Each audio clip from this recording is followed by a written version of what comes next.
Good evening and welcome to the Saturday edition of the Fairbanks Evening News. I'm Katie Looper leading our news tonight. This past Wednesday, Lynette Nelson of Fairbanks started driving the Alcan headed for the lower 48. Monty Bowen reports she is a mother determined to make sure justice is done in the death of her daughter. Last month, family and friends of Crystal McMartin gathered at Golden Heart Plaza in downtown Fairbanks to remember her birthday. She would have been 26 today. It's very hard. Her mother's doing a fantastic job of trying to turn everything into positive. Crystal's mother, Lynette Nelson, is a woman on a mission.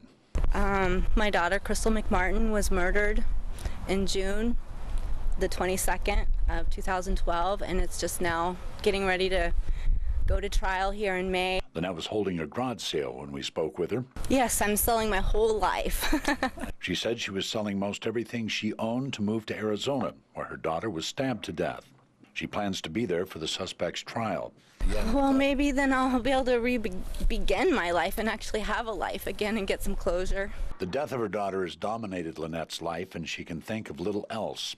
It's one thing to lose an elderly mother that has had a full life, but Crystal had so much potential and she was going places, big places, and she had everything. And yes, it is. Losing her, I lost a piece of myself. Lynette doesn't know if she'll be back to Fairbanks, but she says there's no way to thank people who helped her through this. I'm in awe. You know, I grew up here, Crystal grew up here, Brittany grew up here, our whole family, and now this is pulling us away, but it's also bringing us closer together in a lot of ways, and I just want to thank the whole community for all the support that we've been given. 25-year-old Joseph Michael Matthews has been charged with kidnapping and murder in the case. His trial is set for May of 2015. This is Monty Bowen reporting. Now that school is back in session and cold season is here, kids were offered free health screenings today to check up on their health. Here's more. Today was the Alyeska Best Beginnings Health Fair at Pioneer Park. Hundreds of families came to take advantage of the many free health screenings available to their kids. We think that by providing an event like this, it'll help families understand the importance of caring for those kiddos in ways of health, in ways of social skills, in ways of all kinds of development, so that, you know, we have great members of society that will be there in the future. They had free vision, hearing, height, weight, and dental screening, along with an abundance of kids' games and activities. They even had a special appearance from the Tooth Fairy. The ladies that run this, the Best Beginnings Fair, they always love it when the Tooth Fairy comes, and we always kind of have to pull strings, and I've actually done it a couple of years now, so the kids always seem to have a good time just enjoying, and it makes it a positive experience because not everyone loves coming to the dentist. Not only did the adults think it was a beneficial event and pocketbook saver, but the kids got to have a good time as well. I just enjoy that they like learning about health, and we didn't do the screening, but you know, they get to see that it's available, and then there's a lot of, you know, talk about like quitting smoking and no alcohol and stuff like that. I think it's wonderful. I think the most beneficial aspect is that it gives me peace of mind knowing that my children are good in some areas, and that if they do need help, then I know that they'll identify it and let me know where I need to go and give me the resources I need to help my kids. Reporting from Pioneer Park, this is Katie Looper. We all know Fairbanks is called the Golden Heart City, and it's for a reason. The community is filled with people who continuously donate to our numerous nonprofit organizations, and one group is taking that to another level. It's called 100 plus Golden Heart Women Who Care, and the purpose is to donate over the course of a year to local charities. It started as a nationwide movement, and now a group of Fairbanks-based women have decided to bring it here. Members commit to donating $100 and attending meetings with the others involved. The women involved say this is an opportunity to donate to causes to the Golden Heart City and make contributions to the numerous organizations who call Fairbanks their home.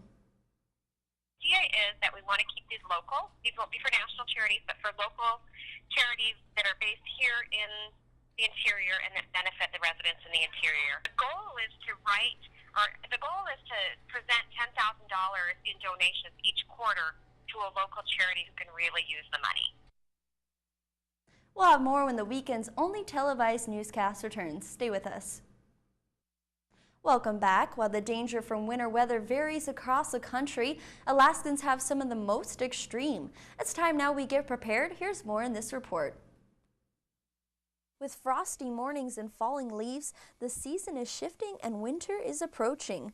With the change of season, it's necessary for us Alaskans to winterize and take special precautions for the winter ahead. This week, we've talked to some local experts around town on what you can do to better prepare for winter. First, we spoke with Ashley May, naturopathic doctor, and colleague Michael Johnson about what you can do to take care of your health during the seasonal flu time. One thing I always tell people is to make sure that they exercise, so do some light exercise, make sure you're doing some walking, and basically just keeping your immune system up through exercise, and then also reducing stress, because the more stressed you are, the more it can weaken your immune system. The 2011 Hygiene Institute study showed that if you just wash your hands, people who wash their hands are twice as less likely to get the flu and colds.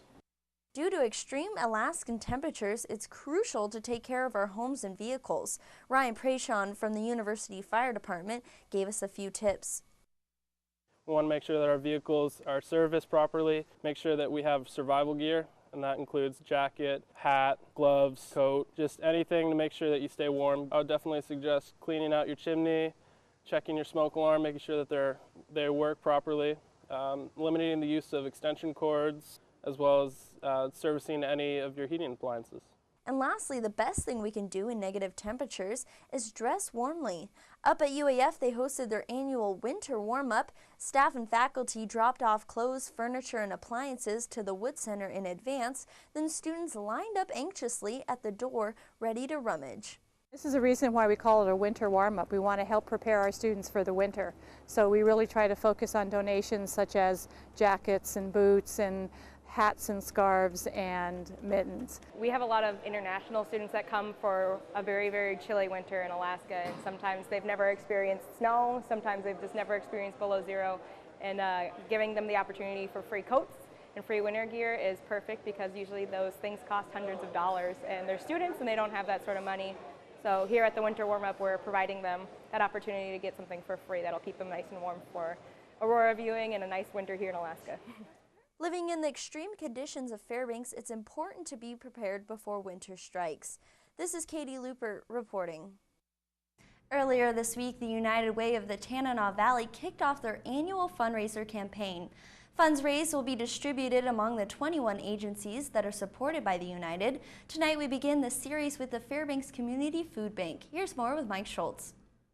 The United Way campaign picks up speed. The next big task is to determine the allocation of funds for the 21 agencies that serve in the Fairbanks area. One of those agencies is the Salvation Army, which is directed by Major Kevin Botchin. I sat down with Kevin to ask him several questions about the United Way's involvement with the Salvation Army and the impact it has. Well, a couple years ago, we started a new program, with an after-school program for low-income families, and it allows us, the money we get from United Way, we direct it to the youth programs for our after-school program. We charge the families a nominal amount. It's $10 a month per family, not per kid. So if they have 5 kids, it's still only $10 a month. And if you ever had kids in daycare, you know that doesn't cover, that's not even a drop in the bucket compared to most costs. And when you do that, just so the parents have some buy-in, because we want these kids to be in a safe environment. And so the monies we get from United Way allows us to keep these kids in a safe environment, to have staff on board to entertain the children, to educate them. We have, with our after-school program, we have tutoring time, we have reading time, we have game time, we have outside people come in all the time. We actually have somebody from the college that comes in and gives a cooking class once a week. So the United Way money helps us to make an impact in children's lives. Most importantly, what does he consider a fulfillment of the Salvation Army for the Fairbanks area? Well, this time of year reminds me of when we're actually distributing the gifts on the distribution day for Christmas. And seeing the mothers or the fathers' eyes light up or even start crying from joy, realizing that the bare Christmas tree at home is suddenly going to have toys for their children. And just seeing the tears of joy. In the coming weeks, we'll have more agencies that benefit from your contributions to the United Way. Mike Schultz reporting. Coming up in sports with Austin Buchanan, he will take you to last night's football action. Also, West Valley winning a championship today. That and more coming right after this. Stay tuned. Welcome back, Interior Alaska, to our Saturday Sportscast. Austin Buchanan here. Time to take a look at some sports with you. Football action was in the air last night, so was homecoming for Lathrop High School. Mike Ives was there, and he has our Friday night homecoming football recap. Crowd on hand, homecoming night would get off to a bumpy start for the Lathrop Malamutes as their first two long driving possessions end in heartbreaking turnovers to the Colony Knights. But the Malamute defense remains stiff, and quarterback Glenn Maiden shakes off the rough start to start dicing up the unbeaten visitors. Maiden drives the Malamutes down to the goal line, and with the ball sitting on about the 3-inch line, it's ground control. Maiden cleared for liftoff. Touchdown, Malamutes. The Lathrop defense then stuffs the Knights and gives the ball back to Maiden, and the gunslinger strikes again. The killer pump fake opens up a lane, and it's Maiden to Sergio for 29 yards and a 14-0 Malamute lead. An onside kick recovery hands the ball right back to Lathrop to start the second quarter, and Maiden keeps the foot to the pedal by finding Nathan Barnett, who toe taps in the corner of the end zone, and 21-0 Lathrop. The Knights would finally scratch their way onto the scoreboard with just 1 minute and 25 seconds remaining in the half, but Lathrop gets the ball back and marches down the field in quick fashion, and Maiden again finds Barnett in the back of the end zone to make it 28-7 at the half. More tough Malamute defense and a third quarter touchdown strike to Ryan Perdue gives Lathrop a commanding 35-7 lead. Maiden would finish the night with 5 passing touchdowns and 1 rushing touchdown, and the Lathrop Malamutes blow out the Colony Knights 49-28. North Pole hosted the Juneau Crimson Bears for their homecoming matchup. Joe Cook was there and has the insight. The second homecoming game in the interior tonight, and the North Pole Patriots faced the Juneau Douglas Crimson Bears in an SEC clash. The pep band was on hand at North Pole, as well as the cheerleaders getting the fans hyped for this homecoming game. And the first score of this game, 4:27 in the first quarter. Juneau quarterback Dorian Isaacs, he takes it in from 27 yards out to give Juneau an early 7-0 lead. On the next drive, Drew Rogers, he would answer with a 3-yard score into the end zone to knock this game up at 7. High-scoring first half, 10 minutes and 7 seconds into the second quarter, and Isaac will hit Kiko Iona for a nice touchdown pass, 13-7 Juneau. But on the very next play, Garrett Woolman, he takes a kickoff 76 yards back to the house for the Patriots, 15-13 game after a successful 2-point conversion. 6:26 in the first half. Isaac, he calls his own number, his second touchdown of the day, 12 yards out, 19-15 Juneau. And then he would strike again, this time passing. He hooks up with Adam Empson from 22 yards out to give Juneau a 26-15 lead, with just 3 minutes left in the first half. But Drew Rogers, he would again score his second touchdown of the night, 14 yards, and somehow he avoids the sack on this play and takes it in to make it a 22-26 game. Juneau would lead at the half. And defensive back Cameron I will make sure it was just a 26-22 game with a pass deflection at the buzzer. Big defensive play there. And after a long injury timeout, after a Juneau player went down, Rogers would find Woolman wide open in the seam, and he would take it into the end zone. Big play for the Patriots there. They would lead 29-26 with 3:28 left in the third quarter, and the Patriots will go on to win 50-47 on homecoming and improve to 3-2 on the year and 2-0 in the SEC Conference, stopping their 2-game skid. Earlier today was the West Valley Volleyball Invitational. West Valley High School Wolfpack earned their way to the championship game, hosting the Lady Monroe Rams. Lady Wolfpack was able to find their groove in the first set after getting a victory in a close-fought battle with the Lady Rams.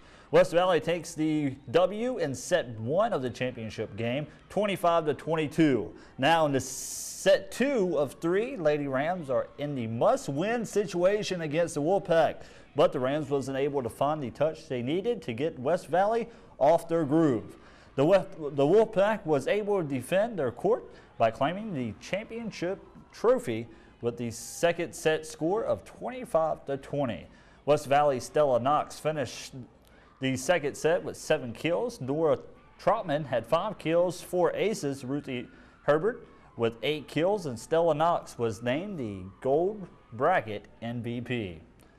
Now to Lady Nanooks women's volleyball. They was in Colorado Springs earlier today, taking on the Mountain Lions out of Lindenwood University out of St. Charles, Missouri.